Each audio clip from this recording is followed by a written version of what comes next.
Muito bem, meus queridos, minhas queridas, está no ar o programa Hora do Rush. Você já está ligado que este programa é tão bom quanto o seu rádio Dion que você coloca na cabeceira da cama e é tão informativo quanto, tá?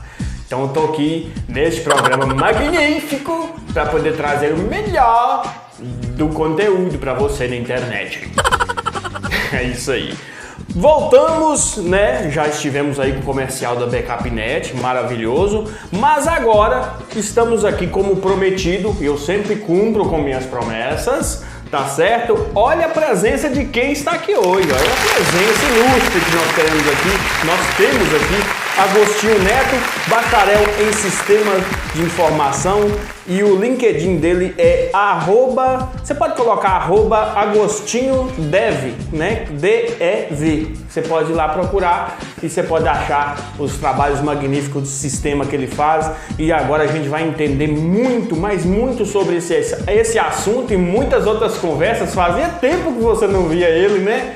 Pois é, estamos aqui, Tim Neto, no programa Hora do Rush. Obrigado, Marcos Fischer. Como é que você tá, meu querido? Tudo bem, melhor agora. Que aqui maravilha, na presença de você, do pessoal de casa. É um pouco diferente, né? É um pouco diferente, você mudou um pouco. Você falou aí, Agostinho deve, mas não paga. Deve que não deve, não paga, ladrão. Mas é dev de developer. Sim, developer, né? Que eles falam, né? Exato. É developer ou developer? Developer. O termo correto em inglês é developer. É desenvolvedor, né? De sistemas. Vem da parte de Desenvolvimento. Que é onde a gente vai entrar agora, né? Você de casa, você falou comigo assim, muitas vezes você me parou na rua e perguntou: Marcos, cadê Tim Neto? Marcos, cadê o Tim Neto aí? Vocês faziam uns vídeos juntos, vocês tinham um trabalho bacana de humor, né? E hoje a gente está aqui falando com ele. Daqui a pouco a gente vai entrar mais na parte do humor, daqui a pouco a gente vai entrar na parte dos vídeos que a gente gravava. Mas de primeira coisa que eu quero saber aqui, e o pessoal de casa quer entender também, Tim, você é formado em Sistema de Informação. Para o pessoal de casa, o que é esse Sistema de Informação? É isso mesmo? Boa, Marquinhos, boa. Bom, a parte de sistemas de informação, ela é voltada justamente para administrar empresas usando a tecnologia. Então, a tecnologia ela é um meio que a gente utiliza para poder gerenciar organizações, gerenciar empresas, fornecer soluções para empresas utilizando a tecnologia. O profissional de sistemas de informação, ele atua hoje baseado em 4 pilares principais, que é a parte de programação mesmo, né? Fazer programa. Ah, sim, a parte de fazer programa. Vários memes, né? A parte de redes, de computadores, banco de dados e pessoas, né? E o profissional, igual você mencionou aí, tem toda uma logística. Tem toda uma logística por trás desse profissional. E esse profissional, como você mencionou, o bacharel em sistema de informação, né? É o título que a academia, que a faculdade, que a universidade dá, né? Mas no mundo corporativo, a gente é conhecido como engenheiro de software. Porque se você parar para pensar, tudo que a gente utiliza, desde o WhatsApp, o YouTube, o Instagram, todas essas ferramentas, por trás, quem desenvolve, quem mantém são engenheiros. Por trás existe uma grande engenharia, uma grande engrenagem para fazer essas aplicações funcionarem. Então a gente recebe o título, né, como profissional de engenheiro de software. E você falou de ferramentas, né? A gente inclusive transmite esse programa, né? A gente traz convidados aqui, né? E o que acontece? O que dá a entender é que é ferramentas dentro de ferramentas, né? O YouTube ele é uma ferramenta usada para marketing, usada para levar a mídia, né? E dentro do YouTube tem todas essas logísticas de métricas, É isso aí que vocês trabalham? Essas métricas, por exemplo, a quantidade de gente que está entregando, a quantidade, como é que eu vou dizer, o algoritmo, não é isso? O que a gente faz, na verdade, eu falo a gente, a área, né? É garantir que essas ferramentas funcionem. Então, por exemplo, para que o YouTube chegue na casa do pessoal, para que o pessoal tenha o aplicativo do YouTube instalado, foi necessário que o engenheiro desenvolvesse, né, codificasse esse aplicativo para chegar no aparelho da pessoa, para que ela pudesse baixar, assistir e fazer as atividades que ela desejar através da tecnologia. Que bacana, hein? E você foi sempre imerso nesse campo da tecnologia? Cara, como é que iniciou? Porque eu sei que você trabalhava em outras coisas, né? Você trabalhou em outras áreas. Como é que foi o início disso aí? Bom, cara, isso a gente remete ao ano de 2010. Que há 13 anos atrás, eu tinha 12 anos de idade. Quando eu conto essa história, as pessoas até se assustam, porque 12 anos de idade é muito precoce, vamos dizer assim. Mas ao mesmo tempo promissor. Exatamente, mas para aquela época, 2010, ainda onde a tecnologia não era tão difundida igual é hoje, realmente era algo que as pessoas consideravam um pouco precoce demais, né? Eu até ouvia a minha mãe falar que se eu ficasse na frente do computador muito tempo, que eu ia desenvolver problema de vista e psicológico, que o computador tinha vírus, aquela história toda, né? Aquelas crenças que o pessoal tinha. Mas, cara, basicamente tudo se deu a partir de um computador muito, mas muito velho que eu ganhei, ainda equipado com Windows 98. Windows 98. O 98 acertei? O Windows 98, né? E aqueles computadores de tubo, sabe? Aquele computador branco, que para você rodar ali uma aplicação, rodar um navegador que fosse... Disquete. Só de você falar que tinha um disquete, o cara já... Era no disquete. Então eu ganhei esse computador, foi inclusive um familiar que me presenteou com esse computador, um tio meu. E aí ele falou, olha, o computador tá com problema no HD, você vai ter que corrigir isso aí. E aí eu pensei, putz, vou enviar para assistência técnica, vou ver se eu consigo alguma assistência. Mas antes eu tive a curiosidade, né, de abrir o computador. E aí quando eu abri do lado errado do gabinete. Ainda abriu do lado errado. Ainda abri do lado errado do gabinete. Eu falei, não, ops, não é aqui. Tá igual fechei. Hoje. Hoje eu tô dessa forma. Eu abro. E aí voltei, quando eu consegui abrir, fui lá, conectei e falei, epa, peraí. Então quer dizer que se eu conectar esse cabo aqui, as coisas começam a funcionar? Se eu tirar, como é que isso funciona? Daí, cara, comecei a me interessar pela área e naquela época não tinha internet em casa. O único ponto que tinha internet melhor era na escola. Sim. E aí ia para os laboratórios e até uma época a gente teve um problema no meu ensino médio, porque eu faltava as aulas de química para ir para o laboratório de informática para poder buscar sobre tecnologia. Eu queria estar imerso em tecnologia. Conhecimento. Exatamente. Daí, a partir desse ponto, eu lembro que a diretora até chamou na sala dela, falou, putz, você não pode fazer isso, você tem que assistir às aulas, tem que cumprir o calendário. Só que eu gostava mesmo de estar imerso no computador. E daí, desenvolvi ali a paixão pelo computador, comecei a consertar algumas máquinas do pessoal da minha cidade, e aí comecei a fazer sites. Na época ainda você fazia site com flash, aquela coisa toda. Peraí, você passou da parte de hardware. Né, de consertar o computador. Saber como é que funciona a máquina. Exatamente, para a parte de software. Né? Onde eu comecei a desenvolver esses sites. Né? Ou seja, você falou assim, não, aqui eu já domino, eu vou aprender como é que funciona ali.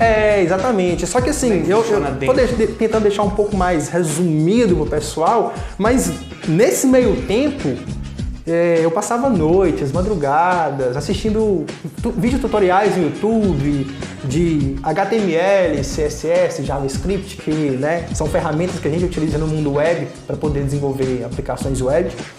E comecei a fazer alguns formulários ali, fazer alguns sisteminhas básicos. E aí quando eu me toquei, falei, putz, já estou conseguindo fazer um sistema, já consigo ter a noção de como um sistema funciona.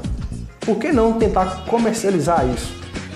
E foi quando veio a oportunidade de criar um site para paróquia, né? E aí eu consegui fazer esse site. Eu lembro que eu demorei uns 2 a 3 meses para deixar tudo funcionando. Entreguei para paróquias, né, de Setubinha, da cidade de Setubinha. Eu sou de Setubinha. Você nasceu lá? Eu nasci em Diamantina, mas a minha vida dos 2 meses de idade até os meus 16 anos foi em Setubinha. Foi em Setubinha. Setubinha. Então ali em Setubinha você tem seus parentes. Parentes, família, os familiares, todo mundo, né? Meu avô, minha avó, o pessoal ainda Entendi, cara. tá todo lá. Bacana. Então foi mais ou menos isso que comecei a desenvolver. Quando eu assustei, eu já estava envolvido nisso, não tinha como voltar atrás, né? Só que, ao mesmo tempo, sempre fui uma pessoa que gostava muito de rede social, de Facebook. Mas naquela época que você começou a mexer com sites, não tinha rede social, tinha quê? A primeira rede social parece que era o MSN. Já tinha o Facebook desde 2004. Só que não era tão difundido. O que era difundido naquela época ainda era o Orkut. Era tipo o LinkedIn hoje, né? A base de ferramenta, estava começando. O Facebook ainda era muito arcaico. As ferramentas que o Facebook tinha naquela época ainda eram muito arcaicas. Eu falo, né? A experiência de usuário. Isso, a experiência ainda era bem arcaica, sabe? Porque para quem não sabe, a experiência do usuário é uma parte do design que é um passo perto da TI, do desenvolvimento. Que é isso que Tim faz. Mas aí você estava em Setubinha e aí você começou a criar esses sites. Comecei a criar sites e tal. E aí, lembra do detalhe que eu falei que eu não tinha conexão de internet em casa? E que era na escola? Então, eu fazia o site em casa e aí eu ia até a escola, conectava no Wi-Fi da escola. Tinha um notebookzinho, já nessa época eu já tinha comprado um notebookzinho ali com um dinheiro de manutenções, algo desse tipo. E daí eu publicava os sites, né, pro pessoal. E aí o pessoal ficava satisfeito e tal, e na época me pagava um valor que hoje é até um valor baixo para esse tipo de serviço, que era 100, 200 reais. O pessoal paga baixo, né, velho? Se você for olhar, eu falo por mim, tô falando no meu CPF. O pessoal, e tal, design, quanto você faz? Quanto é? É X. Nossa, é caro.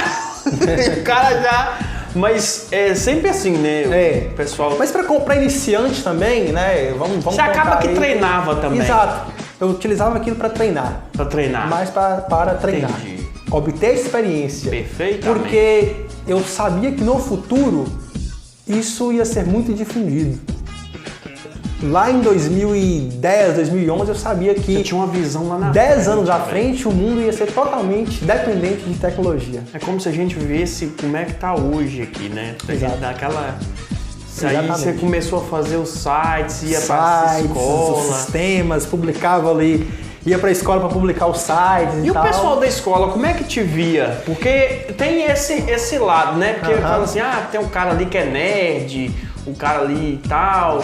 Você tinha essa pecha? O pessoal falava, é o nerd. Isso, era bem nesse sentido, né? De que, é o nerd, é o cara inteligente, o cara que mexe com o computador. Meu computador deu problema, vem aqui colocar o Windows pra mim no meu computador, né? O Windows alternativo que o pessoal fala. Vem colocar no meu computador, vem corrigir aqui. E aí eu comecei a ser visto com esse rótulo, né? O carinha do TI, o carinha que consegue resolver qualquer parada no computador. Isso te deu um gás? E aí deu um gás, porque eu pensei, poxa, eu posso conseguir alguma coisa com isso. Posso tentar conseguir alguma coisa a partir disso, né? Eu achei com meus 12 anos de idade, eu já comecei a achar ali uma profissão. Basicamente isso. E 12 anos. Tá? 12 anos, rapaz. O rapaz é muito bom. E aí, naquela época, basicamente foi assim que começou. E eu dividi o tempo entre fazer um site, fazer um sisteminha, alguma coisa assim, e consertar o computador. Meu computador tá lento, o que eu faço? Eu ia lá no computador do cliente, fazia uma limpeza, computador às vezes tinha contraído um vírus, né, vamos chamar assim, e aí eu fazia essa correção e o cliente ficava satisfeito e sempre voltava para dar alguma manutenção, fazia limpeza em gabinete, tudo, né? Então, com o tempo, acabou ganhando esse nome na cidade, né? E eu conserta tudo, faz tudo e tal na área de TI. E aí você fazia isso tudo lá em Setubinha. Qual escola que você estudou lá? Eu estudei na escola Najib Mahmoud Nedir, lá em Setubinha. Um abraço para esse pessoal de Setubinha que está aí assistindo a gente, assistindo o Tim Neto aqui com a gente. Um abraço aí toda a família do Tim, tá? Para essa galera aí bacana de Setubinha. Então você estudou nessa escola, como é que é o nome? Escola Najib Mahmoud Nedir. Aí, ó, parece ser um nome árabe, né? Eu acho que é um nome libanês. Mahmoud é Mahmoud Nedir. Se não me falha a memória, é um nome libanês, porque o pessoal veio para essa região nossa aqui, né? Fugindo da Primeira Guerra Mundial. Então acabou que com o tempo, né? Eles chegavam, não sabiam falar muito bem o português. E aí depois ficavam conhecidos na região. Ô Tim, agora você falou em Setubinha e tal, e aí você veio pra Malacacheta, né, cara? Isso. Você veio e a gente conheceu, você lembra? Vim pra Malacacheta em 2015, se eu não me engano, 16 anos, hein? 16 anos. Você já tinha, dos 12 anos dessa experiência, que você desenvolveu, né? 12 anos até os 16, 4 anos. 4 anos. Eu cheguei... De experiência. Exatamente. Eu cheguei em Malacacheta para trabalhar como técnico em telecom. Ou seja, para trabalhar com instalação de internet, instalação de redes e tal. Mas uma coisa que eu até falo que eu pequei foi que eu não demonstrei no início que eu sabia, que eu tinha conhecimento em PHP, que é uma linguagem de programação, em HTML, que é uma linguagem de marcação, CSS, que é de estilização, e JavaScript, que é de programação também, e banco de dados. Eu não demonstrei isso no início. Então, e acabou naquela época, se você tivesse demonstrado, você tava... Talvez eu já teria ingressado como um programador, né, aos 16 anos. Então eu trabalhei esse tempo como técnico em telecom. Então ganhei uma experiência muito boa também em rede de computadores, em equipamentos, em configuração de rede no geral. E isso me deu um background, upgrade muito bom, porque eu tinha o conhecimento em programação, mas na parte de rede ainda era um pouco fraco. E lembra que eu falei no início para ti que os 4 pilares da área de sistemas envolvem a programação, redes de computadores, banco de dados e pessoas. Então, eu estava ganhando experiência antes mesmo de cursar uma faculdade em mais um pilar da minha profissão. Da sua profissão. Da profissão. Que bacana, hein, galera? Isso aí, você com 16 anos de idade, com essa experiência maravilhosa que você tem, né? E aí você começou a trabalhar com a rede de telecom, montagem de equipamentos e tal, internet. Mas isso aí você adquiriu com a experiência lá de Setubinha. Porque eu já tinha essa noção. Eu aprendi muito sobre redes, sobre telecom no geral, sobre sistemas, sobre conexão de redes, né, configuração de redes, porque eu tinha esse background. Ou seja, isso me deu facilidade, fluidez. Eu consegui fluir muito bem em redes por causa desse background. E né? Cabeça fresca também, né? 16 anos, fresca, novinho ali, né? Muita cabeça fresca. E Tim, você tá nessa área, né, de sistema de informação, tem todo essa gama de dados, né, gente? Porque não é só criar um aplicativo, você tem que criar a experiência do usuário, né, total.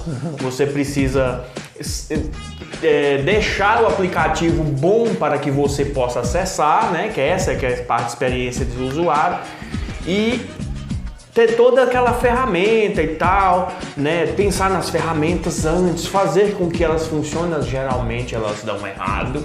E eu vi você trabalhar isso. Chamado bug, né? O pessoal fala bug, né? Bug.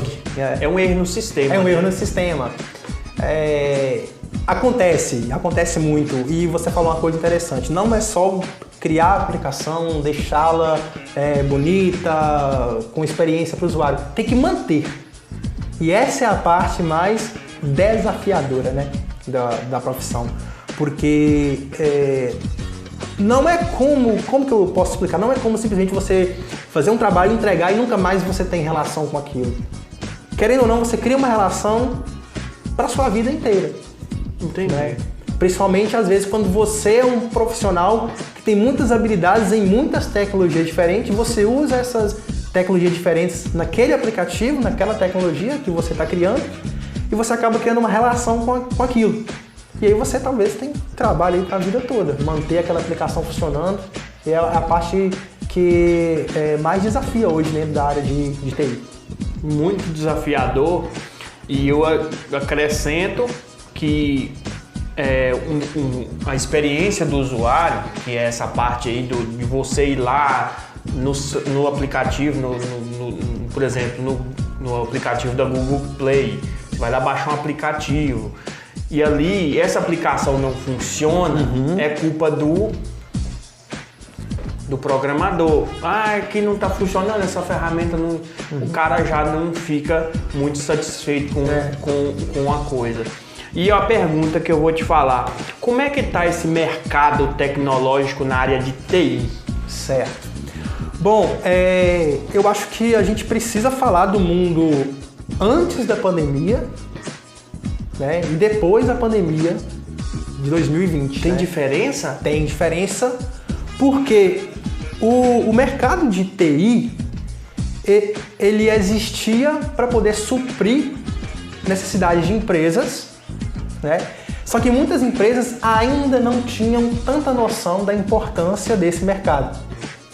Quando veio o lockdown, todo mundo precisou ficar em casa e aquele desespero todo que aconteceu em 2020, 2021, muitas empresas fecharam as portas, porque elas tinham operações presenciais, somente ali um ponto no comércio, algo desse tipo. E daí, muitas empresas precisaram de tecnologias, de ferramentas que pudessem agregar valor e isso estava no mercado de TI. Então, cresceu a demanda por profissionais de TI. Profissionais capacitados em desenvolvimento de sistemas, desenvolvimento de websites, e-commerces, aplicações que envolvessem atendimento ao usuário automatizado pelo WhatsApp, por exemplo. Então cresceu uma demanda, teve uma demanda desse profissional. E, consequentemente, quando há uma demanda, o valor desse trabalho também ele tende a aumentar. Por isso que TI ficou tão falado, né, depois da pandemia, porque a gente teve essa demanda. Principalmente no LinkedIn. Tava olhando aqui, os caras, muito cara renomado, os caras lá, patente lá em cima, igual você aí, que já tem muita experiência na área. E eu acho que essa parte realmente desenvolveu mesmo. Desenvolveu. Então, assim, e aí veio essa necessidade das empresas entrarem no mundo digital, venderem, continuarem vendendo. Então aí veio a necessidade, porque o profissional de TI, ele é aquele cara que pode trabalhar de dentro de casa. Então ele não tem a necessidade de sair da casa dele para ir até a empresa ligar o computador. E na área, e a gente fala em cidades pequenas aqui, em Teoflotone mesmo, né? Teoflotone, até dá para você ir a pé a algum trabalho. Dependendo, ou pega um carro e tal. Mas a pessoa que trabalha em São Paulo, por exemplo, o cara tem um bairro, precisa ir no centro, precisa pegar 3, 4 condução para chegar no trabalho. 2 horas de trânsito, 2 horas para ir, 2 horas para voltar. O cara trabalha de casa, meu amigo. E até uma discussão, igual eu mencionei, que tem recente no LinkedIn, é isso, né? Você não precisa sair da sua casa para ligar o computador na empresa. Né? Então, esse profissional de TI, ele consegue entregar, agregar valor, que eu acho que é o mais importante, de dentro de casa. Então, muitas vezes o profissional tá ali, você pensa que, putz, esse cara não trabalha, só fica o dia todo no computador. Na verdade, ele tá sim trabalhando, só que trabalha com tecnologia de dentro da casa dele, né? Que é acho que é um ponto importantíssimo que a gente tem que difundir bastante, que é o trabalho remoto. Com certeza. E tendo essa gama de informações, né, igual você citou, né, 2020, 2021, né, o pessoal ficou recluso em casa, aquela coisa toda e tal. O pessoal teve a experiência de mover uma economia de casa. De casa.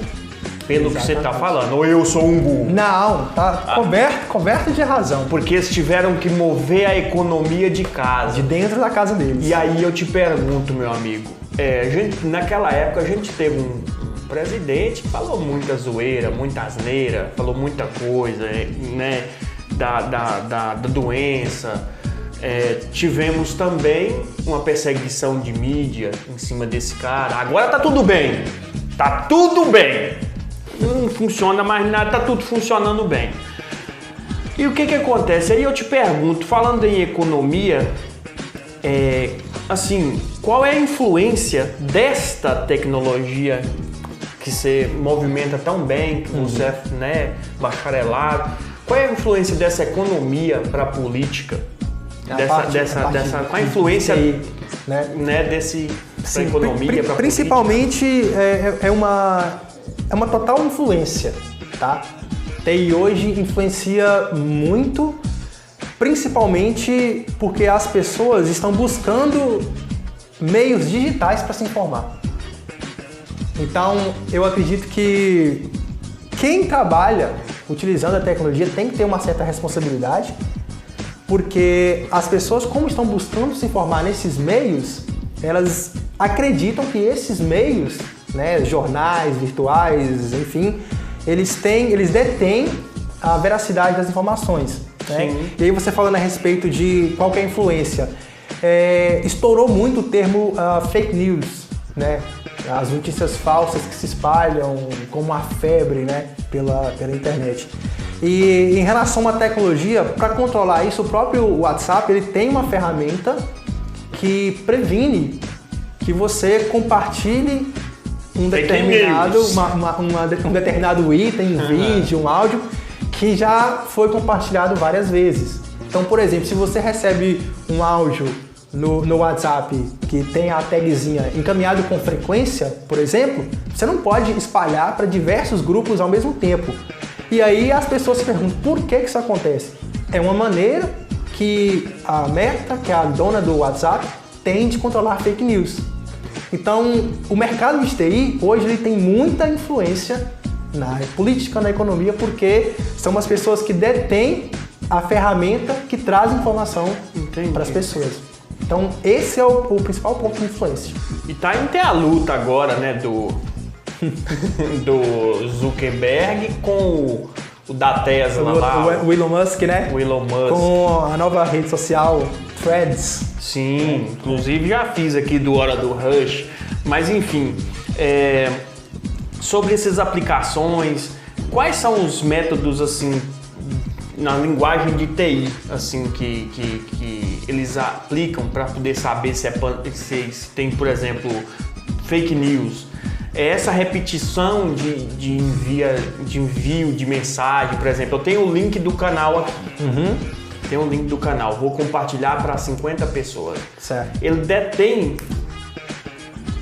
esses 50 pessoas e fala, opa, peraí. Porque senão você começa... No passado a gente utilizava o termo spam. Você spamar, fazer o spammer, né?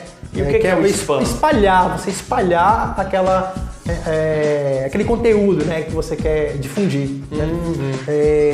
E assim, hoje em dia, isso ganhou um novo termo voltado para notícias, né, que é a questão da fake news.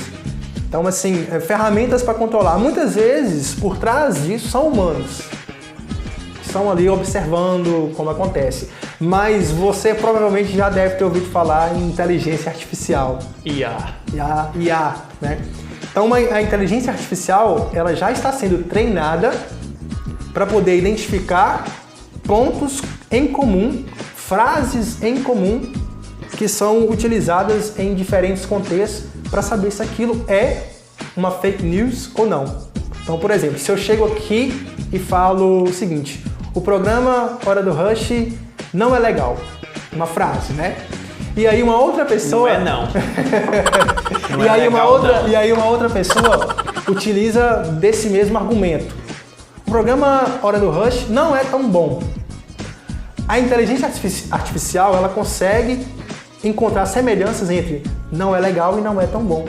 Ela fala, opa, peraí, isso tá com cara de ser um ataque de ódio, uma fake news, são termos, são sinônimos, como você falou. Então acaba que eles utilizam já desse tipo de ferramenta para poder... A inteligência artificial fala assim, é a mesma coisa, só que ele tá tentando me dar um migué. Estão tentando me dar um migué e aí... Tim, uma das coisas que eu queria te perguntar, cara, porque a gente tá vendo aí o avanço da tecnologia. Eu tô com medo. Eu vou sinceramente, eu trabalho com design, eu trabalho com edição e tal, mas eu tô com um puta medo, porque já existe eu faço algumas montagens e tal, me coloco na cara do Homem-Aranha e tal, aquelas coisas que eu gosto de fazer zoando. Já existe uma tecnologia, um site, que pega a minha foto e faz... Aí minha pergunta, pra onde é que a gente tá indo, pelo amor de Deus? O que você tá falando é o deepfake, né? Que é você pegar um rosto de alguém, por exemplo, o meu rosto, colocar na cara do Marcos aqui, e daí, como se o Marcos estivesse falando, né? Proferindo uma frase minha, né? Então, como profissional da tecnologia, muitas vezes a gente tem que ser neutro em relação a esse ponto, mas como ser humano pensante,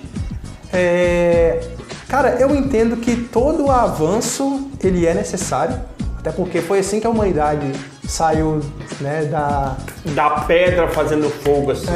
Para o isqueiro no fogão. Pra fazer fogo com e pro delivery, né? Onde você nem precisa ir pro fogão mais cozinhar. Você pede no teu aplicativo e a comida chega. Então, assim, enquanto ser humano pensativo, eu acho que deve existir sim um avanço, tá? Mas a questão é que esses dados, essas informações que estão na internet, elas estão na mão de empresas, né? E o que essas empresas fazem com esses dados, com essas informações, isso vai depender de cada política dessa empresa, de cada legislação, né? Tanto que em 2018 surgiu a Lei Geral, né, de Proteção de Dados, onde isso começa a regulamentar como que as empresas têm que agir com seus dados.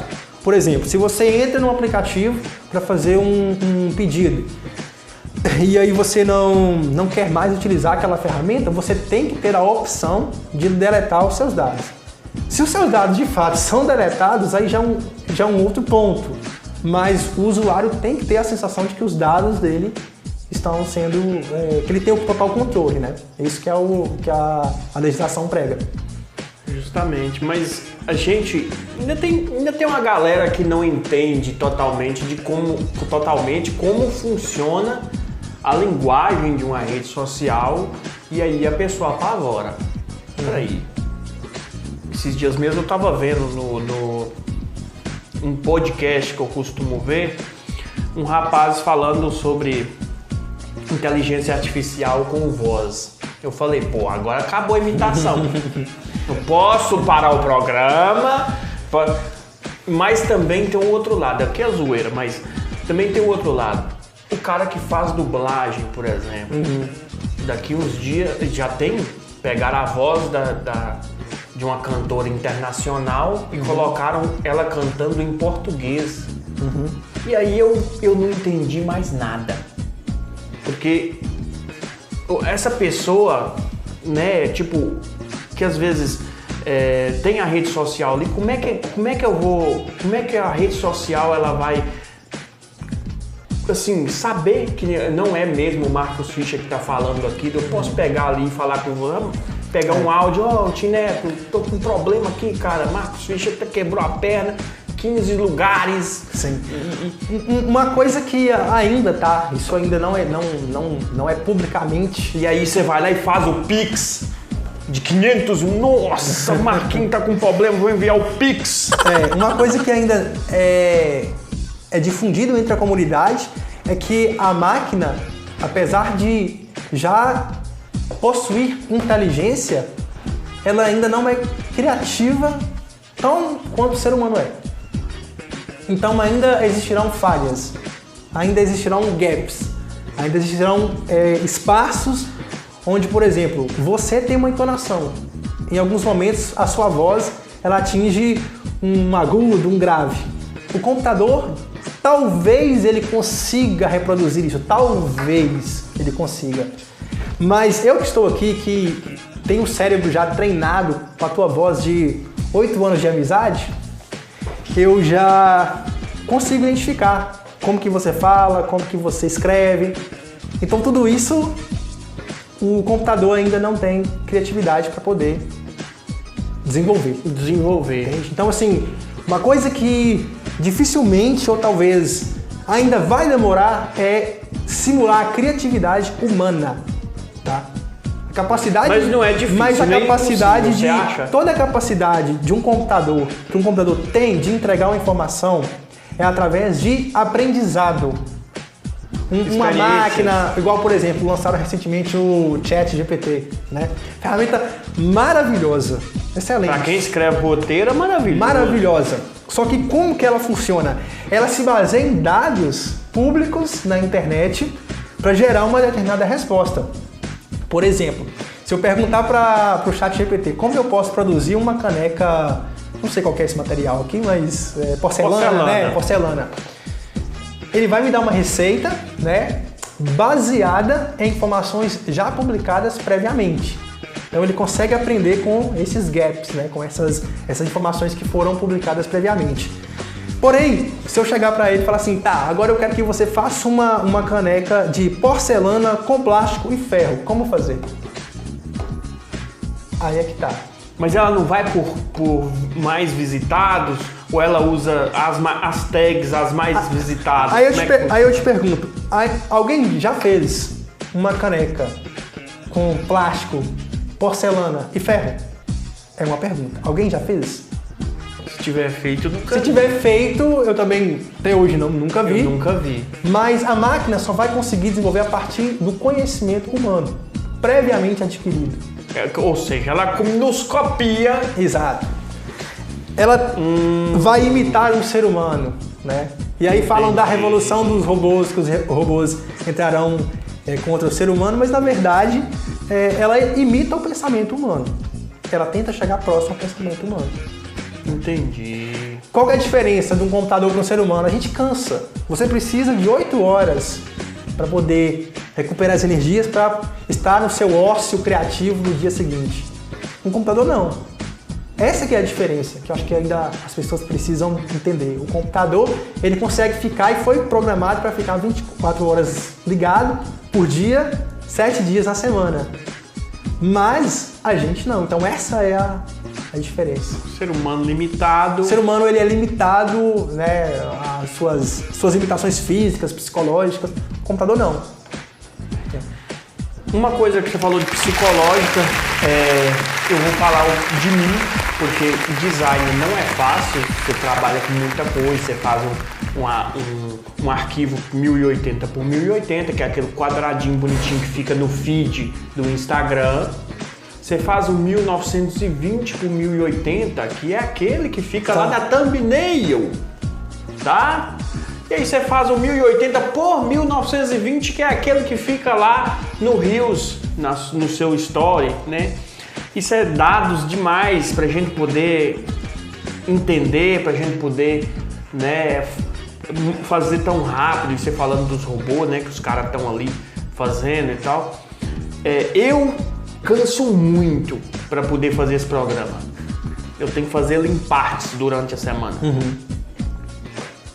Pegando um reflexo, um gancho aí dos robôs, faria um dia só um programa desse, se deixasse. E aí eu te pergunto, você dá esse cansaço no final do dia? Como é que tá o Tim Neto? Certo. Deu 4 horas da tarde. Como é que tá o Tim Neto? Porque eu tô um bagaço, velho. 6 horas, eu tô... Marcos, eu vou te falar que isso... Quando eu tinha até meus 16 anos, 17, como você falou, né, o cérebro fresco, novinho ali. A parte elétrica do cérebro funcionando ótimo. Exatamente. Eu tinha a capacidade de ficar até 3 horas da manhã na frente da tela de um computador. Você ficava até 3 horas da manhã? Quantas vezes que eu cheguei na escola atrasado, porque 3 horas eu ia dormir e tinha que acordar ali 6 para poder estar na escola 7 horas. Aprendendo mais, né? Ou seja, eu não dava tempo para descansar, recuperar energia. Faltando das aulas de química. As aulas de química faltando, levando bronca da professora porque não estava na sala de aula. Então, assim, nessa época, eu pensava, não, eu sou uma máquina, eu consigo ficar até 3 horas da manhã no computador, consigo fazer muito bem. E aí eu fui percebendo, com o tempo, que o meu tempo limite, ele foi diminuindo. 2 horas da manhã eu já estava querendo dormir, 1 hora, meia-noite, 11h30, 10 horas. Ou seja, nos últimos 10 anos, eu não consigo hoje passar de 11h30 da noite acordado. Porque o meu cérebro, a minha cabeça, ela já não consegue mais fazer as coisas direito, né? Um fato até engraçado, esses dias eu fui, depois de meia-noite, ao banheiro para escovar os dentes, para dormir, e aí eu coloquei a escova ao contrário e coloquei a pasta com a parte que a gente escova para baixo, né? E a pasta por cima, comecei. Então assim, gente, mas tá faltando alguma coisa. Os pelos da escova estão para baixo. Será né? possível que eu não vi isso? E aí eu percebi que era o cansaço. Ah, entendi. Então assim, você perguntando, geralmente hoje uma pesquisa indica que os programadores, eles trabalham 5 horas por dia. E aí as pessoas perguntam, nossa, eu quero um trabalho... Você falar isso com os outros, não fala não. Eu quero um trabalho de 5 horas por dia, né? Mas para poder chegar a um trabalho de 5 horas por dia, é necessário uma coisa que a gente conhece na nossa área como abstração, que é a capacidade de você pegar várias informações, pegar vários contextos e conseguir abstraí-los, diminuí-los a ponto de você resolver um problema de uma forma rápida. Então, não é porque Ou seja, você tem que ser igual uma máquina, mais ou menos, processando tudo que está lá na internet para poder jogar no chat GPT. Tudo que está num código, por exemplo, no código de uma empresa, que hoje a gente trabalha assim, né? Você tem um código, a gente chama de code base, né? Que é a base de código da empresa, e aí surgiu um bug, você tem que resolver aquele problema. Você precisa entender o contexto por trás daquele problema, o que está causando aquele problema. E muitas vezes um processo de debug, né, que é encontrar o bug, onde que está acontecendo, ele pode levar 1 hora, 2 horas, 1 semana. Isso varia muito. Tem semanas que às vezes sexta-feira eu estou destruído psicologicamente, porque eu quero sair da frente do computador. E aí chega segunda-feira, depois de estar renovado, eu consigo lá e era isso. Resolvido o problema. Né? Ou seja, você precisa entender como a máquina pensa. Exato. Como são as engrenagens, como são todo aquele trâmite, como são todos os trâmites da máquina, como é que funciona, como é que ela processa, para depois se achar a causa, a raiz do problema. Tem até um meme na internet que é muito, o pessoal da comunidade de TI difunde muito, que é o seguinte. O bom do computador é que ele faz exatamente o que você fala para ele fazer, né? O que você define. O ruim do computador é que ele faz exatamente o que você fala para ele fazer. Então, assim, a raiz do problema muitas vezes não está na máquina, está na nossa capacidade de interpretar um determinado problema para aplicar uma determinada solução. Então, muitas vezes isso acaba sendo isso desgasta bastante, né, a nível psicológico.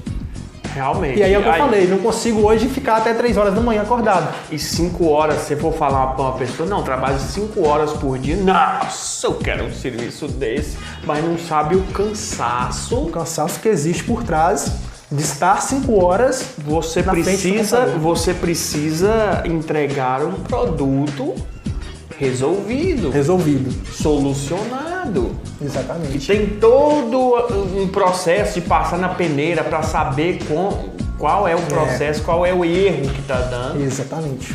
Que a gente chama de triagem também, né? Que é o bom de você vai passar aquilo como você falou, na peneira para tentar entender qual que é a origem, a causa daquele problema.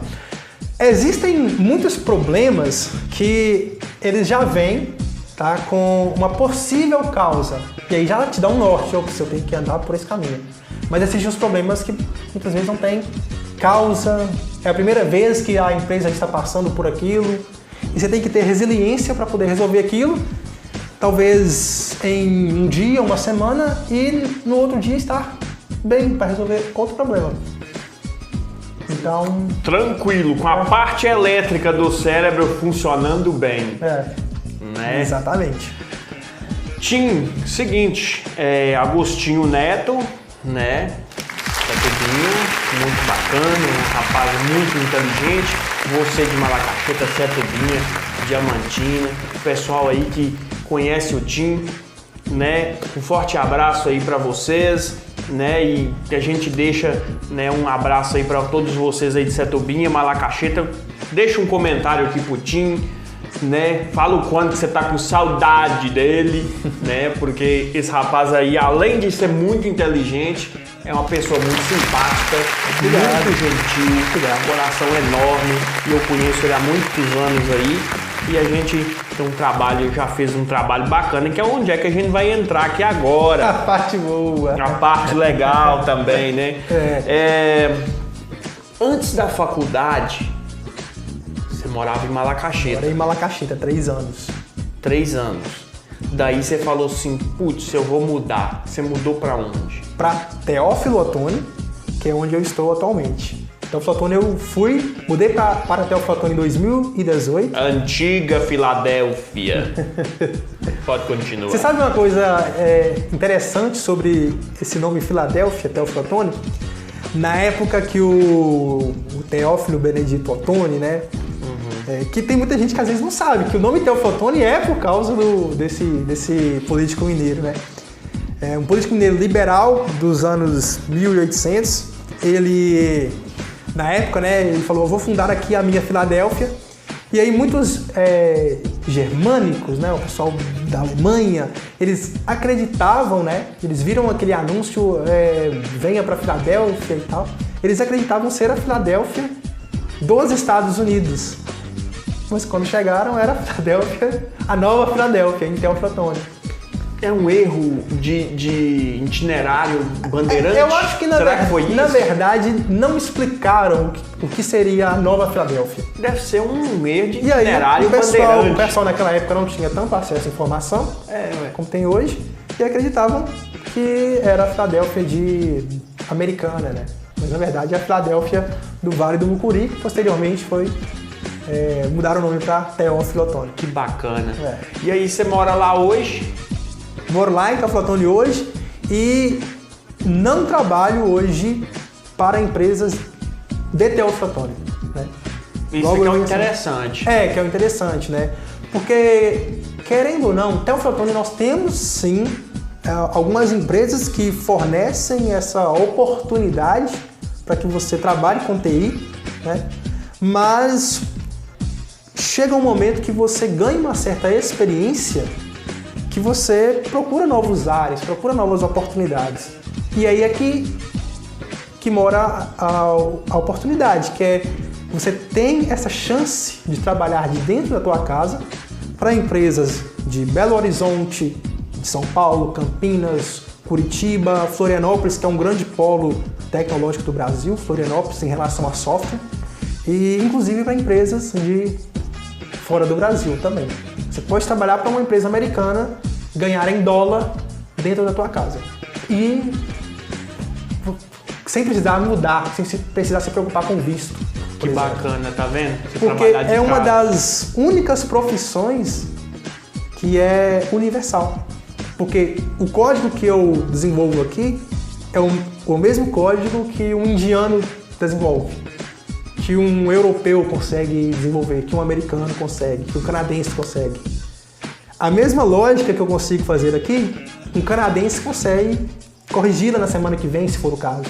Então é uma das únicas profissões que é universal. Eu sou programador no Brasil, tenho certificação no Brasil, mas eu não preciso de uma certificação para trabalhar com americanos, por exemplo. Então é uma profissão universal. O único requisito é o conhecimento, né? E aí você passa, logicamente, por testes, por triagem, eles vão testar você ao limite. Vão avaliar, no geral, para ver se você realmente é bom. E se você for bom, o emprego é seu, né? O emprego é seu. Exatamente. Eu queria te fazer 2 perguntas pra gente entrar mais no humor, que eu tenho certeza que a galera tá louca querendo entender mais também do humor e tal. Você falou aí dessa capacidade, né, da linguagem. 2 coisas eu queria saber. A pessoa que é formada em bacharel, né, de sistema de informação, ela pode executar outra função sem ser o programador? Pode. O programador, ele é uma das vertentes que você pode escolher, né? É uma das. Você tem o pessoal de banco de dados, como eu mencionei, que basicamente esse pessoal ele vai lidar como as informações, os dados, eles estão armazenados no sistema, a estrutura que esses dados vão ter nos bancos de dados. Você tem o pessoal de redes, né, que trabalha com telecom, distribuindo internet, vendendo internet, fazendo manutenções. Inclusive a parte de gestão. Um profissional, um bacharel em sistemas de informação, ele é um administrador. Ele administra sistemas. Então ele também pode administrar empresas. Você tem a capacidade... Ele é um expert em banco de dados. Exatamente. Da logística de como funciona. De como funciona. Então, se o profissional ele tem essa ciência de como a empresa funciona, né, do início ao fim, para poder desenvolver o sistema, ele pode muito bem ditar como que as regras da organização funcionam. Então ele pode trabalhar como administrador, como gerente de empresa, como inclusive gerente financeiro. Em alguns casos, tá? Acho que como professor liberal autônomo de inglês também você pode, porque a gente também tem uma imersão em inglês em alguns períodos da faculdade, né? E aí quem gostar é livre para poder, né, aprofundar nessa área, mas também é um ponto interessante. E aí a outra coisa legal, o profissional de TI, ele tem que ter no mínimo um nível de inglês B1, vamos colocar aí, porque a gente tem esses níveis, né? A1, A2, B1, B2, C1 e C2, se não me falha a memória. O B1 seria o nível ali intermediário. Você consegue escrever, ler documentações, porque toda documentação de TI, ela pelo menos a maioria, e as boas documentações estão em inglês na internet. Sério? Então, você encontra conteúdos em português, mas eles foram traduzidos. E muitas vezes até com erros de tradução, que pode muitas vezes induzir você ao erro. Principalmente em estudo para concurso, alguma coisa. Exatamente. Um livro. Exatamente. Então não é um requisito, tá? Mas é um diferencial. Você ter essa capacidade de ler, de escrever em inglês. Entendi. E se você conseguir ouvir e falar inglês, excelente. E você fez também curso de inglês, né? Você fez algumas práticas. Fiz. Como é que foi isso? Eu fiz, na verdade, cara, o meu foco em inglês, ele foi mais em gramática, que era uma coisa que eu tinha muita dificuldade. Sério? E é normal ter dificuldade em gramática. Sabe a ordem certa das palavras em inglês? Então, o meu foco, ele foi em fazer alguns cursos online mesmo, né, com a internet, para poder entender melhor como que a gramática em inglês ela funciona. Porque eu já tinha noção, já assisti algumas séries em inglês, assisti alguns filmes em inglês, e eu fui desenvolvendo capacidade de escrever melhor. E quando você escreve melhor, consequentemente, você fala melhor, você fala bem. Então, se você consegue escrever uma frase em inglês, você vai conseguir proferir aquela frase também com muito bem em inglês. Mas o inglês, me corrija se eu estiver errado, eu acho que a parte mais que pega no inglês é justamente essa dessa fala, né? Porque tem alguns textos, tem alguma na fala, por exemplo, tem algum igual mesmo. O inglês da Inglaterra é o britânico, é o raiz, né? Ali o sotaque é mais forte, o sotaque é mais forte. Ali é o raiz, o brutão mesmo, lá do início. Lá, o anglo-saxão, né? De 5 mil anos atrás, antes do latim. Isso. E o inglês lá dos Estados Unidos, ele vem daquela raiz, só que ele vem com uma certa gíria. E geralmente o pessoal que sai de algum lugar para migrar para algum lugar, ele vai para os Estados Unidos. Sim. País das oportunidades e tal. Muita gente daqui de Malacaxita tem ido até. E essa dificuldade da fala, né, de pronunciar algumas palavras, essa é a palavra certa, pronunciar algumas palavras, eu acho que essas é a dificuldade maior do pessoal, né? Sim, eu acho yesterday, né? O pessoal vai ler yesterday, mas tem yesterday, né? Que é uma... Exato, eu acho assim... Por exemplo, só um exemplo mesmo. O ponto principal de você falar inglês é você estar imerso em uma cultura que utiliza o inglês, né? Eu acho que eu tive sorte de estar nessa área de tecnologia que já é 100% imersa em inglês. Então eu tive essa oportunidade. Sobre a questão de falar, eu acredito que também as pessoas ainda têm muito receio de errar. Gente, a gente erra até o português, quem dirá o inglês? Então, eu por exemplo... Com certeza, você falou uma coisa que é muito interessante. Eu já ouvi muitas pessoas falar... autocrítica, né? O pessoal... E tipo assim, até no próprio português, eu se viro. Sendo que o certo é eu me viro, né? Então, pessoal, eu se viro. Não, tá errado, né? Eu me viro, né? Nós ia, né? É algo... Nós foi. É uma gíria, nós foi. A gente fomos. Gente, tem muito isso. Entendeu? É igual o Igor Guimarães, o humorista, fala. Sabe a primeira língua que você fala quando você quiser falar inglês? O silêncio. É uma língua maravilhosa. O silêncio, exatamente. Mas assim, é ter o medo, as pessoas têm o medo de errar, o que o americano vai pensar. Cara, eles não estão nem aí com isso. Você tem que falar e sem medo, você vai errar, você tem que errar para poder aprender. Tem um rapaz que eu conheço, que é programador, e há 10 anos ele se considerava um cara fluente em inglês. 10 anos? 10 anos. E aí ele foi embora pro Canadá, e aí ele contando que quando ele chegou lá na primeira semana de trabalho, que ele teve vontade de voltar pro Brasil, porque ele não estava entendendo nada. Mas por que isso acontecia? Porque ele estava acostumado com o inglês ali das aulas, com o inglês dos filmes. O acadêmico, aquela coisa de falar pausadamente, né? Por exemplo, legislação. A frase mais conhecida por brasileiro é What's your name? I am Agostinho. I am Marcos. É o que o brasileiro conhece. Contar até 10. 1, 2, 3, 4, 5, 6, 7, 8, 9, 10. Verbo to be. O verbo to be. Verbo to be, eu estudei da quinta até a oitava. Que as escolas passam 2 anos ensinando o verbo to be. 2 não, filha. Da quinta até o terceiro ano. Mas o verbo não tem mais nada. É a coisa mais simples que tem, a conjugação do verbo to be. Então, assim, as pessoas têm esse medo de cometer erros, né? Só que é aí que está a questão. A construção ela só vai acontecer com erro, né? Então é a questão de oportunidade. Você falando a respeito de ouvir também, o nosso cérebro, nossos neurônios, eles estão acostumados nativamente a falar o português e entender o português. Quando eu falo aqui pausadamente para vocês, my name is Agostinho, I am from Brazil. Tô falando que meu nome é Agostinho, que eu sou do Brasil, fácil de entender, né? Sim. Mas se eu chego e falo assim, I'm Agostinho, I'm from Brazil, what's up, guy?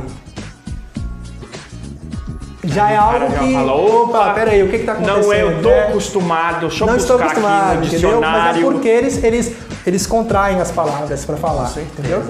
Então, assim, mas isso não deve ser um empecilho, tá? Pra ninguém. E tem até eu acho que tem até aplicativo, né? Pra você conversar com outras pessoas. Com outras pessoas, sim. E é que tá o avanço da tecnologia, a possibilidade de você estar dentro da sua casa e conversar com um gringo, né? Pra poder aprender o inglês. O inglês, olha que bacana.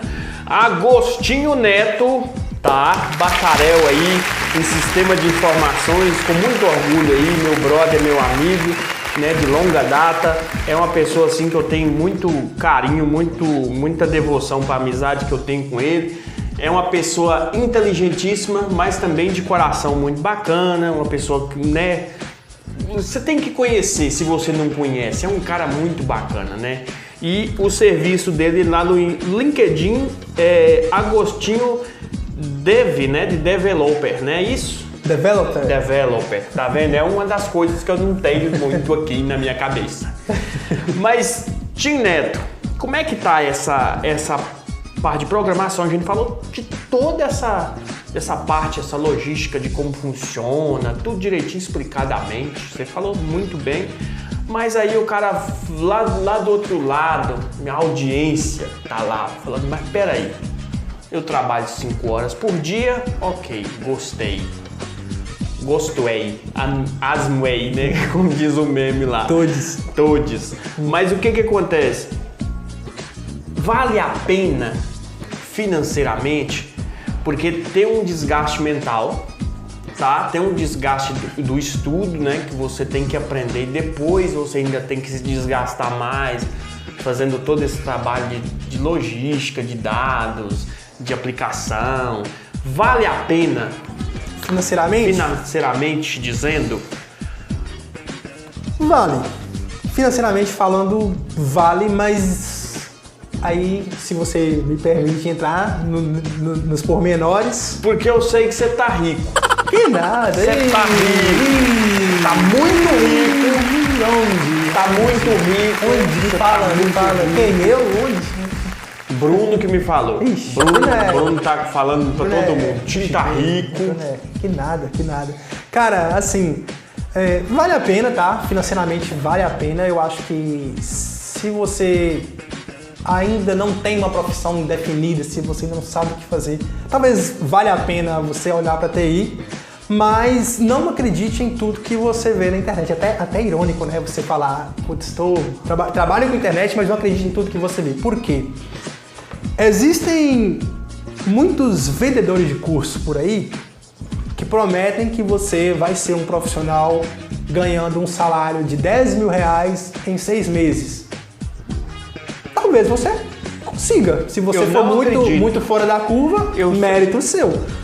Muito bacana isso aí que você tocou, porque pode continuar. Porém, tem uma pergunta em cima disso. Hoje existem, 3 definições básicas que a gente usa para classificar o conhecimento e expertise de um profissional. Que é o profissional trainee, que é aquele cara que acabou de sair de uma faculdade ou que está começando o primeiro emprego na área de TI. Esse cara, ele não tem muita experiência ou quase zero, ele vai ser realmente instruído. Tem o profissional júnior, né, que está ali já há um tempinho, um ano e meio de experiência, até no máximo 3 anos ali. O profissional pleno já tem uma caminhada boa, já sofreu um pouquinho. Esse cara aí de 3 anos até 6 anos é considerado um profissional pleno. Acima de 6 anos, 7, 8 anos aí, um profissional sênior, né?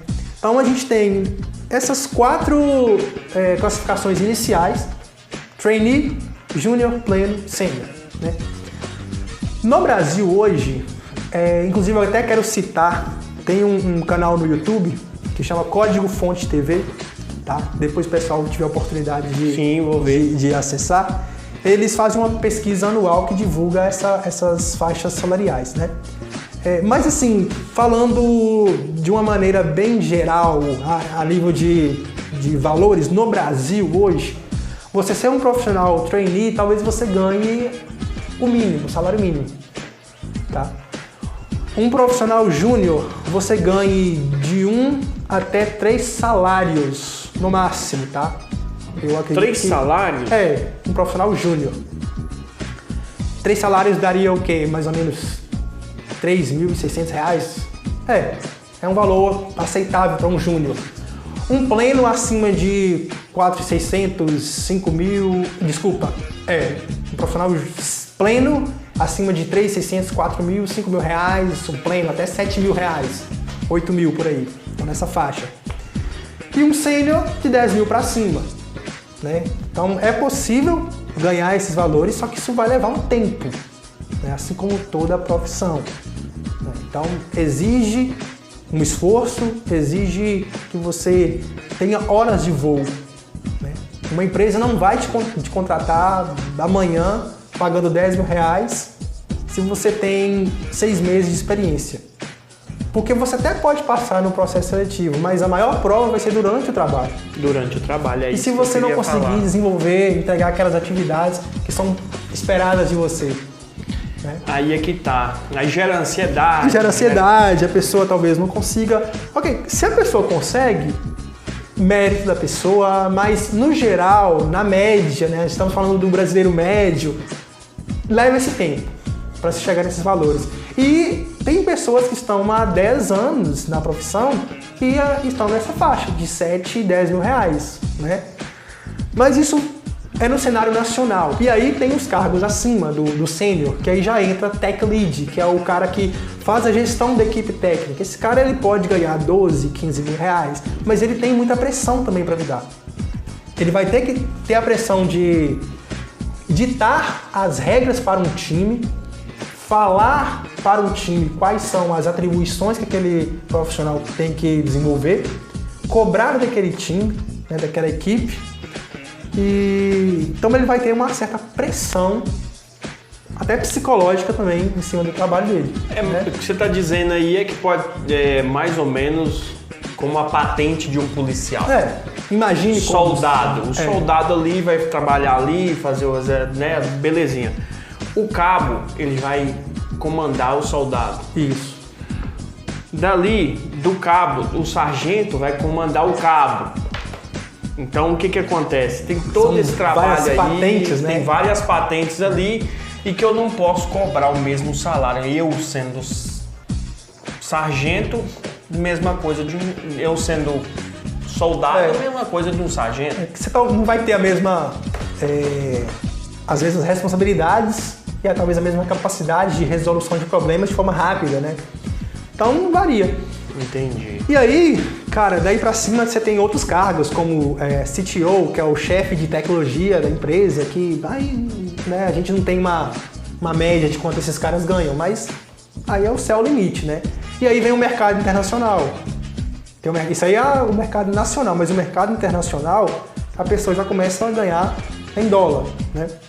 E aí a gente hoje, o dólar hoje tá 4,85, 4,84, alguma coisa assim. Aí ela tem essa possibilidade. Júniors geralmente ganham $2.000 a $3.000.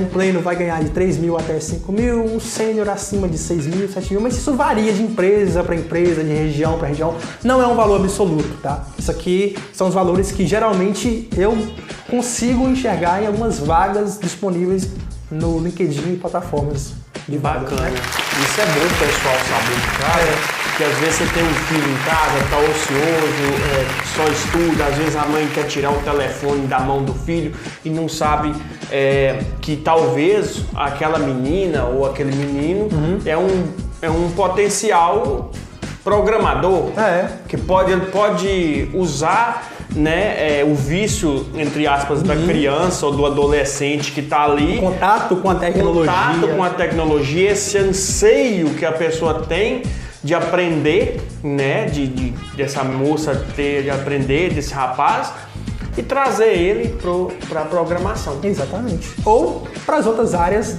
de sistemas que eu citei aqui, né? Do design, da edição de vídeo. São várias, né? São várias. Hoje em dia, na época que a gente editava vídeo, a gente editava no Vegas. Sony Vegas. Finado hoje Vegas. Não, já tem um aplicativo no telefone que corta, hoje em dia estão editando aqui. Mas a gente vai entrar agora na parte que você tá louco querendo saber, que é Tim Neto, né, que você conhece, o Tim Neto, né, da zoeira, das edições de vídeo, da zoeira, do humorismo pra você. Olha só, você fazer humor, vídeo, né, etc e tal, qual dos vídeos que você mais gostou? Nossa, cara. Foram tantos, né? Foram muitos. Tantos vídeos. Passei em paralelo, né? Quando a gente tinha um tempo livre, adolescência, com vocês, né? Sim. Fazendo aqueles vídeos. Eu acho que, assim, a época de ouro que a gente teve foi quando a gente fez aqueles vídeos de política, zoeira política. Concordo. Sabe por quê? Porque até um ponto que discute muito no Brasil é o limite do humor, né? Uhum. E eu acho que político tem que ser zoado para caramba. Político tem que ser zoado muito, porque a gente paga o salário deles. Nós pagamos os salários dos políticos. Desde o prefeito da tua cidade até o presidente da república. Você paga o salário. Tirando o mérito do cargo, mas somos nós que pagamos o salário. Então, assim, você pode fazer piada, zoeira e tal. Eu acho, eu sou a favor dessa linha de liberdade para as pessoas fazerem o que quiserem. E naquela época a gente fez uns vídeos de humor, mas antes disso, como é que você entrou nessa vibe de humor? Como é que foi isso? Conta isso pra nós. Principalmente aquele convite que você me fez uma vez, né, pra gente fazer um programa na rádio, né, aquele programa Noite Insana que a gente fazia. Foi. E a gente interagia com o pessoal e eu gostei daquilo. Eu achei interessante. Falei, putz, acho bacana investir nisso aqui. Vamos ver no que isso vai dar. Daí a gente fez uns testes, né, fazendo um vídeo ali ou outro. E aí teve aqueles vídeos de 30 segundos, né? Que a gente começou a fazer. Os Vines, né? Bruno, Lucas Rangel. E aí era muita época do Lucas Rangel, né? E aí a gente começou a fazer inspirado e o pessoal da cidade começou a gostar. O pessoal da região começou a gostar. Cara, e uma coisa que você falou aí que é muito interessante e eu ouvi esses dias. Ele chegou agorinha, né, de Teoflotone, já tomou seu banho, vai ficar aqui em casa aqui, a gente vai trocar ideia, né, que a gente gosta de ficar assim junto assim pra poder trocar ideia, relembrar.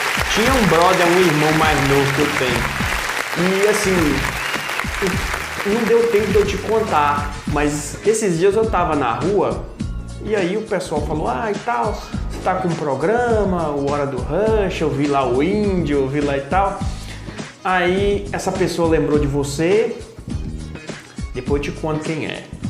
Aí a pessoa lembrou de você e falou assim, em pensar que vocês foram os primeiros de Malacacheta, vocês foram os primeiros, pioneiros, né? Vocês desbravaram isso. E aí é que eu fui ter noção, realmente. A gente começou a puxar, né, esse carro aí do humor aqui na nossa cidade. De vídeo pra internet. De transmissão, essas coisas, né? De ter aquela coisa de ir pra rádio, fazer imitação, ir com a cara mesmo, pintar, ir pro teatro, né, que a gente vai entrar também nessa parte. Uhum. Mas que bacana isso. Isso foi uma época muito marcante porque... Como eu falei com você, eu vim de Setubinha pra cá, pra Malacacheta, e uma coisa que eu tinha muito comigo era timidez. Muito tímido.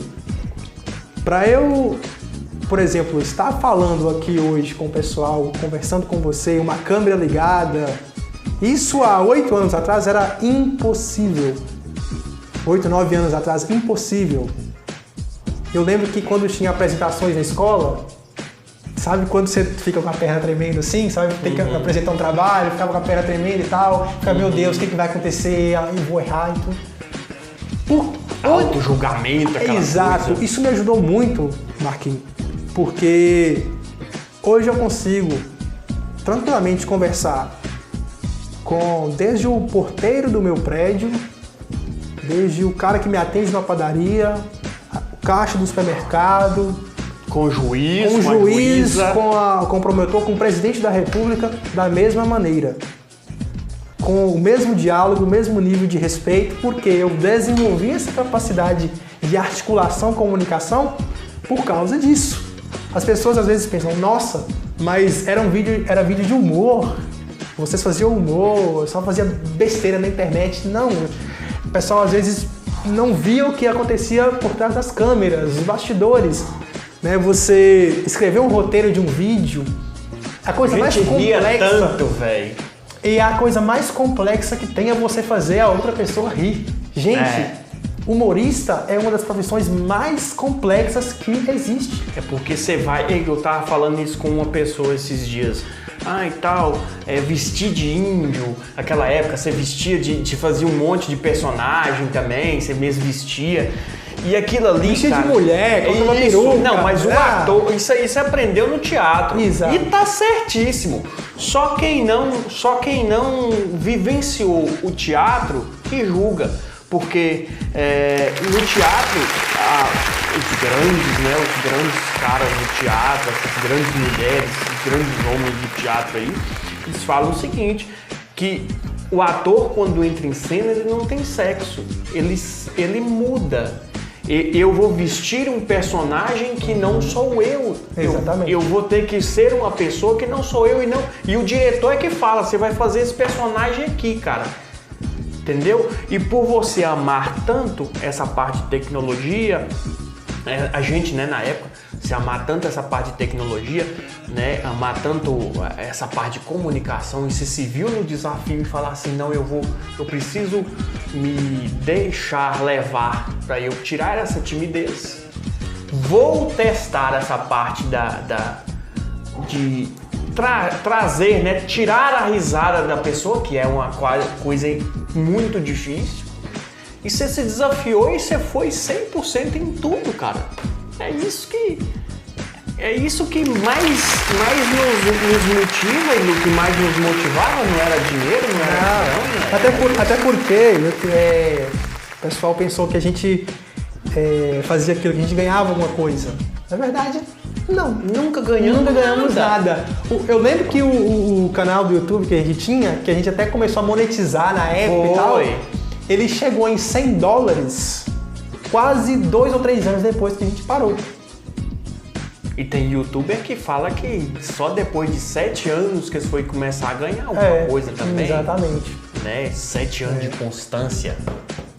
Todo dia você ali postando o mesmo conteúdo. Isso. Nossa, isso cansa, né? E aí... É aí que tá. A questão que você perguntou a respeito da máquina, eu acho que a máquina, o computador, ele tem muita capacidade. Sim, seria até hipocrisia eu falar que não, mas é aí que tá. É a vontade do ser humano, a criatividade que o ser humano tem é que faz a diferença em relação a uma máquina. É aqui que importa, né? Essas máquinas que você tem aqui só existem por causa do ser humano, porque você está aqui, porque as pessoas estão assistindo, não para servir a outras máquinas, é para servir ao ser humano. Sim. Né? E a gente fazia um trabalho, né? A gente fazia uma edição, a gente fazia a zoeira, mas com uma pegada de pânico, né? Estilo pânico. A gente foi pra rádio. Foi, nossa, Marquinhos, muito bom. A época muito boa. E aquelas experiências todas das pessoas ligando. O pessoal ligava, gostava de participar, pedia música, você lembra? Pedia música, nossa. A gente interagia e tal. E você falando dos roteiros, como a gente ria, né? Escrevendo o roteiro. Acho que a parte mais feliz nossa, eu, você e Bruno Abrantes, queria deixar um forte abraço para Bruno Abrantes, que também compôs, né, esse trio. Mas eu acho que a gente ria muito mais nos bastidores. No bastidor. Né? E a gente tinha uma ansiedade boa quando a gente postava um vídeo, as pessoas curtiam, comentavam, compartilhavam, a gente tinha ansiedade para o próximo. Para o Não, próximo. o próximo tem que ser melhor. Tem que ser 10 vezes melhor. Desafiava a gente a fazer melhor.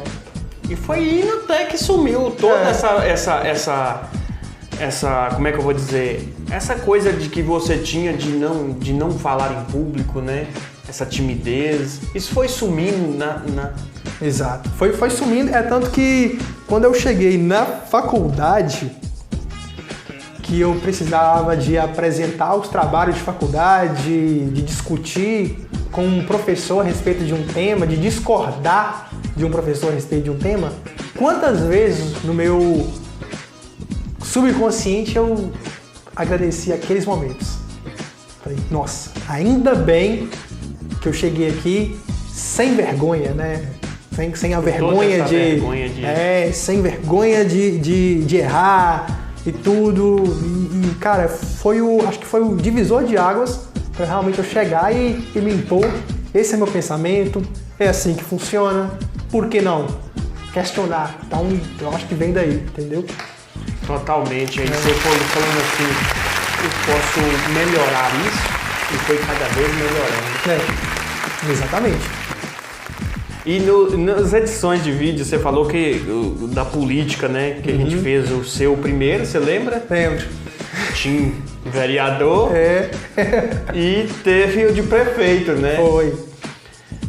Como é, assim, dos vídeos todos que a gente fez, você mais gostou desse da política? Da política. E o que a gente fez junto, nós três. Porque nós três estávamos na mesma vibe, na mesma pegada. Batendo Todo na mundo mesma... queria o mesmo objetivo, sabe? É legal você conquistar suas coisas, é muito bom você ter seus objetivos, mas quando você está envolvido com outras pessoas que pensam igual, semelhante ao que você pensa, que querem a mesma coisa, isso muda o jogo, muda a forma como você faz. E até te dá mais gasto para fazer. Porque talvez se fosse uma pessoa somente fazendo vídeo, talvez ali no terceiro, quarto vídeo, ela desistisse. Flopava. Mas eram 3 pessoas com o mesmo objetivo, todo mundo querendo fazer. Caramba! E a gente não se importava com quantidade de like, com quantidade de comentário, com compartilhamento, nada disso. O que a gente queria era fazer um vídeo. Gente, aquele esquema de chroma key, para quem não sabe, o fundo ou verde ou azul, que você uso o azul aqui. Que você pode, por exemplo, tirar o fundo e colocar você em outro local. O Índio Max viaja muito. Nossa, quando a gente gravava, a gente ficava, nossa, gente, isso aqui daqui a pouco vai virar outro local. Porque a gente levava na edição e colocava um fundo totalmente diferente. Quantas vezes, né, a gente fazendo vídeo, fazendo as paródias de Chaves, né? A gente colocava aquele fundo da vida das Chaves. Nossa! Aquela maravilhosa. Maravilhosa. Excepcional. A gente foi pra praia, né? E aí a gente gravou o Chaves lá, velho. Vamos todos a Acapulco. A gente fez uma versão BR. A gente vai pôr aí no comercial, né, o do Chaves, né? Mas antes aí do programa, né? Na primeira parte passou, né? Do político, né? A gente prefeito, vereador. Sim. E o engraçado é que a gente levava o pessoal pra rua. A gente foi pra rua gravar e o pessoal foi junto, velho. Me lembra uma história, se não me falha a memória, Marquinhos, tem uma história de que na época, isso foi 2016, o pessoal foi pedir voto, não lembro qual comunidade aqui da cidade que foram pedir o voto, mas que um senhor falou, não, eu não vou votar em vocês, eu vou votar no pessoal do 99, que quem não sabe, né? Era a base aliada nossa. 99 não tem nenhuma legenda política no Brasil com o número 99. Então, para evitar esses problemas jurídicos, a gente usou 99 como sendo um número para zoar. E aí o senhorzinho falou, não, eu vou votar 99. Eu vou chegar na urna. Esse menino é bom demais. Eles são bons demais. e o lance é que a gente soltou os vídeos antes mesmo de começar o período eleitoral. Foi. Então o pessoal já ficou, para o pessoal também entender que era uma brincadeira, porque se a gente soltasse também no período eleitoral, talvez o pessoal pudesse achar ruim isso. E a gente tomou todo cuidado, né? Todo que a gente cuidado. via alguns pré-candidatos na rua e aí a gente ia pegar na mão, não, eu não posso aparecer porque eu sou pré-candidato e não sei o quê. Você lembra? Teve isso. Exatamente. Tiveram alguns pré-candidatos que a gente chamou para gravar e, inocentemente, aperta a mão aqui do político e tal, e eles recusaram porque eram pré-candidatos na época, né? E poderia realmente dar um problema jurídico em relação a isso. Com certeza. Mas, cara, foi uma época muito boa da minha vida, foi um tempo que, assim, eu não tenho. O pessoal pergunta, tem vergonha? De forma alguma. Não. Eu vou ter vergonha de alguma coisa que me ajudou, né? Então... Ajudou, né? E... proporcionou momentos de alegria. Principalmente, você teve a oportunidade de conhecer, né? Assim como eu também, a arte. E saber o quanto a gente pode usar a tecnologia para levar, né, espiritualidade, levar alegria para as pessoas, levar bastante... Tem tantas pessoas fazendo tantos conteúdos aí que, né, que são maldosos, né, fake news e tudo, e a gente fazia um trabalho de humor, né, e tal. E às vezes, hoje, o que eu vejo, tá? Principalmente em redes sociais, onde o consumo de conteúdo ele é muito rápido. Um exemplo, a rede social chinesa, né, das dancinhas lá. Não sei se pode falar o nome, mas a rede social das dancinhas lá é um conteúdo muito simples. Conteúdo que você passa e não te agrega em nada, né? Não faz você pensar. Eu acho que o humor ele tem que fazer você refletir sobre alguns pontos. Bacana isso que você falou demais. Você pensar, porque às vezes o pessoal pensa que o humor é palhaçada. O palhaço tá ali para poder fazer você pensar, putz, realmente isso acontece. Acontece. Nossa, na política, nós aqui, a gente que tá na cidade aqui, é feito muitas vezes de marionete. Nós somos feitos de marionete pelo Estado brasileiro, pelo Estado no geral, pela política, pelo governo. É pensar, o cidadão tem a capacidade de pensar. Né? Então, mas isso aí vem lá da história, né? Isso aí que você está falando é muito importante, porque os artistas iluministas, para fugir da repressão da igreja, aí os caras iam lá, faziam umas pinturas, faziam algumas coisas, a igreja não e tal, aquela coisa repressiva, né? E hoje a política, ela tá assim, a mídia, ela tá assim. Esses dias me perguntaram uma coisa interessante, nós a gente conversando sobre humor. Ah, você não tem medo? Não tenho medo nenhum. Principalmente...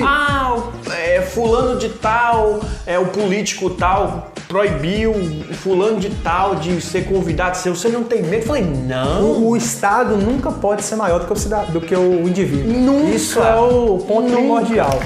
E aí os caras usam disso para poder calar a população. Só que para aquela pessoa que está ali, ó, só consumindo e não pensando, esse cara aí para eles é um prato cheio, né? E aí tem os grandes mestres do teatro, tem os grandes mestres aí da rádio, né? Dos radialistas e tal. Esses caras aí deixaram e deixam um legado pra gente poder pensar. Exatamente. Não é isso? É interessantíssimo isso que você falou. Bom, galera, tudo que é bom dura pouco, né? Já findamos a nossa conversa com o Tim Neto aqui, te dizer, né, que é um prazer ter você aqui. Você é meu brother, você é meu irmão de mães diferentes, de barrigas diferentes.